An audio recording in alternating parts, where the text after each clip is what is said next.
Sure, Jimmie. No, my friend owns this minor league team, the Reno Aces. Yeah. We're going minor league. Yeah. The Reno Aces. Okay. We've got our five-time NASCAR Sprint Cup Series champion, Jimmie Johnson, driving the number 48 Lowe's Chevrolet. And, Jimmie, you know, obvious question is, you're five-time champion, and what's it going to take to win the sixth? Well, it's obviously a new year and new set of challenges. It's awfully early to even understand what the challenges are going to be. We hope that we're smarter through all the hard work that we've been going through in the off season, but we just won't know until we get and actually really leave Daytona, get to Phoenix, and on from there. So we're working hard on all fronts to be a better race team. I think that last year we learned a lot more about ourselves and kind of validated our core beliefs and stuck to what the 48 team is known for and what we believe in, and was still able to overcome a lot of adversity and win the championship. So I feel like we'll be stronger and better, but we just don't know until we get into the meat of the season. And first goal is to obviously make the chase, and from there figure out how to win again. Okay, let's go. Questions. Godwin, Mike Embry, Claire B. Lang. Go ahead, Godwin. Raise your hand high there.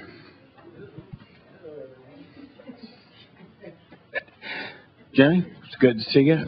Godwin Kelly from the News Journal. There's the buzz at the beginning of this week was points, changing the points. You're the five-time champion. The last time we had the buzz about points, there was a guy won the race and it wasn't that exciting of a season. You think maybe this could be pointed at you somehow? No, I mean, I guess we don't have an idea of what it's really going to look like. There's a lot of speculation at this point. But in theory, if it is 43 points for the winner on down to 1 for the last place car, in concept, in theory, it's still very similar to what we have now. So I think the premise, the concept is still very similar. It'll take a while to get used to it. I think it's more of an attempt to make our point system easier to understand. I don't think that it would be a huge change from the thought that I put into it so far. So I don't see it being a big thing. And I know people expect me to react and think, oh, we've got to leave it alone and don't change it.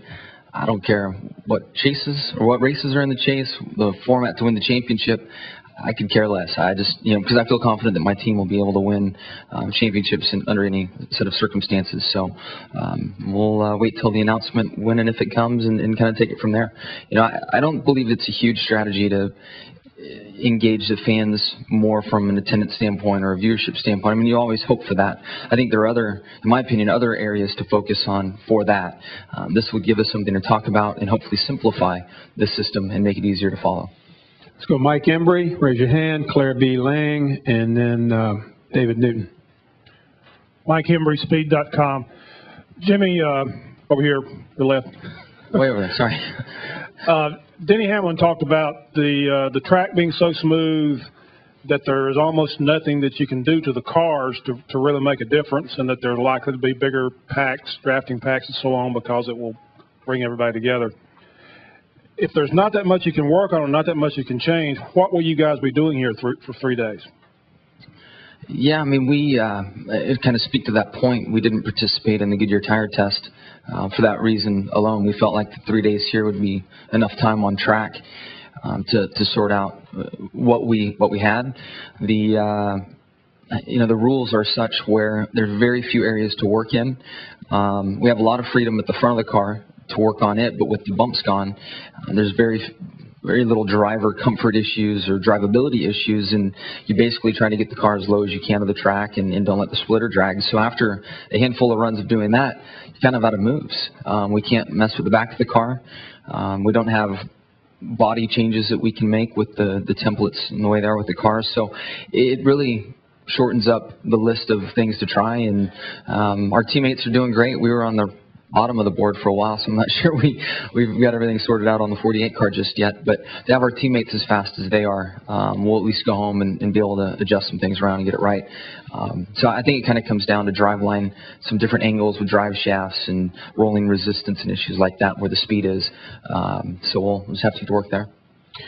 Well, Claire B. Lang, David Newton, Nate Ryan. Go ahead. Claire B. Lang, Sirius NASCAR Radio. Denny Hamlin was in here and said he didn't think about racing during the whole off season, and he promised us that. And Carl Edwards and Martin Truex Jr. talked about how crazy the racing is going to be here. Can you sort of talk to both of those entities? Did you think about racing during the off season, and how crazy will racing be here? Yeah, I mean, it was in my mind at times. There's no doubt that once things slowed down for me, which was around Christmas time, from I'd say Christmas to maybe January 3rd or 4th, I did a very good job of not being connected and got away and spent time with the family. But, we had a lot of changes going on with pit crew stuff, the changes with the crew chiefs and drivers moving around. So there's been plenty going on. January's been extremely busy. So I've missed being in the car. I think all drivers would say one thing to go to the track and drive the car and compete. You could do that year round. It's the other stuff that makes it a long year. And I'm excited to be in the car here, although it's not all that challenging. But I was here for the Rolex test and had a great time in that car, and we'll be back next weekend for that race. And really excited for that race. Enjoy running that event. And then the 500, I believe, is going to be everything everyone would hope for. The track will have plenty of grip, multiple lanes. Everyone. And in my opinion, I mean, yeah, there'll be some guys that probably ride and try to play it smart, but for the Daytona 500, at least in my mind, and I think most drivers look at it the same way, you're willing to make a lot of risky moves and willing to wreck your car. Points don't seem to be a premium yet. We're going to see a very, very action-packed Daytona 500. Let's go David and then Nate Ryan and end with Mark Dakotas. Go ahead. Yeah, Jimmie, David Newton, ESPN.com. Just want to know how the first stages of your relationship with having Dale Jr. in your shop has worked. Have you got him running 10 miles a day with you, your karma rub off or anything like that? Want to go for a run? No. We're, fortunately, all the teammates, all the drivers and crew chiefs have been, over the years, the way Rick has had a vision for Hendrick Motorsports and the way we all communicate. I can't say it's been much different from that standpoint. I mean, we still, when we weren't in the same shop, there's just a lot of communication taking place.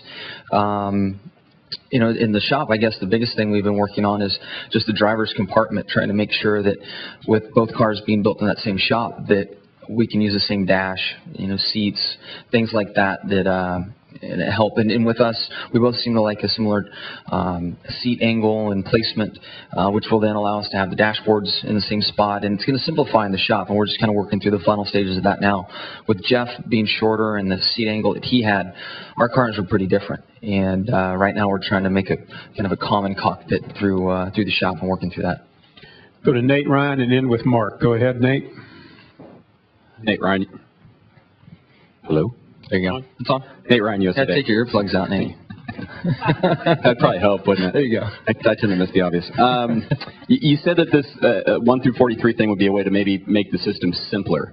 But does the system need simplification? And the reason I ask is Carl was in here earlier, and he was saying, well, he doesn't know how many points he has when he's running 12. But aren't you guys all cognizant of the fact that when you make a pass, it's going to be worth 3 points, 4 points, or 5 points, depending on where you are?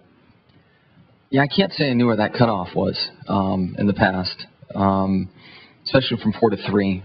Knew first to second and that kind of thing. But in the car, I don't spend a lot of time thinking about the points values. You just know that there's more points in front of you type thing. And maybe other guys think a lot more in depth about the exact numbers, but you just go forward and pass those guys and be ahead of them. I know that we were trying to potentially, this is my opinion, I haven't had anyone in NASCAR tell me this, but it seems to me that we're trying to make the system a little bit more easier to understand.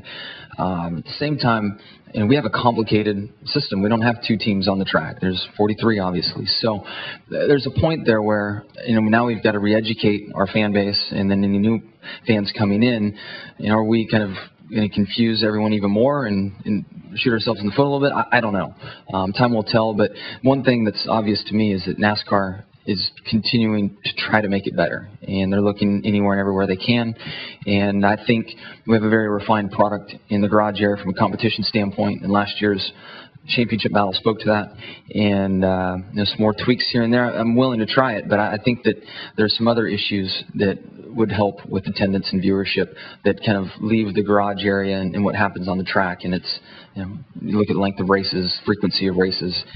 In my opinion, I think a lot of our fans are just overexposed from race lengths and then so many events. Final question, Mark, go ahead.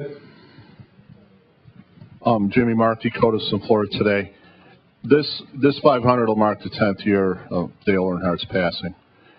As a 5-time champion yourself, can you talk about that legacy, what he's left, and what it means to you as a champion and him being a 7-time champion? Thank you.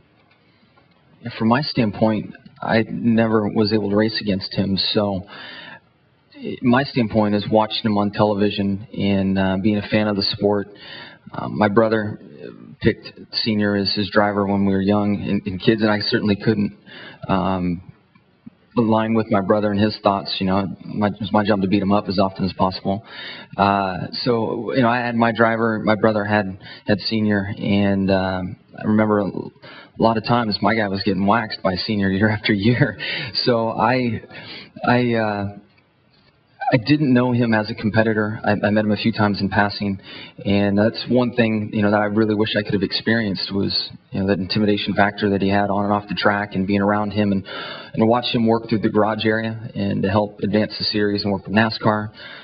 His interaction with the fans, and you just hear so many stories. I hear so many stories today about him, but really never had a chance to see it firsthand. So, a great deal of respect for who and what he was and what he did for our sport, and regret that I didn't have a chance to get to know him. Jimmie, thank you so much, and good luck in your quest to win the 53rd running of the Daytona 500. Cale and Davey Allison.